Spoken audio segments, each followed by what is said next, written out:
আমি মাকে খুশি করতে গেলে বউ নারাজ, বউকে খুশি করতে গেলে মা নারাজ। কিন্তু আমি একজন মানুষ, কোন দিকে যাব? ইসলাম বলে তুমি তোমার মার কি? সন্তান। তুমি তোমার বউয়ের কি? স্বামী। শব্দগুলা খেয়াল করবেন। তুমি তোমার মার সন্তান, যার পায়ের নিচে তোমার বেহেশত। তুমি তোমার মায়ের পায়ের নিচে। তুমি তোমার বউয়ের কি? স্বামী। স্বামী মানে অভিভাবক। অভিভাবক কি নিচে না উপরে?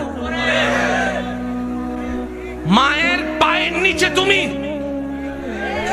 আর বউ তোমাকে মাথার উপর রেখেছে, কারণ তুমি বউয়ের অভিভাবক। তো উপরওয়ালা তো নিচের ওয়ালার মতো হয় না, নিচের ওয়ালা তো উপরওয়ালার মতো হয় না। এবার সে বলে আমি করব কি? বলে যে শুনো, তুমি মাকে মাথায় রাখো, বউকে বুকে রাখো।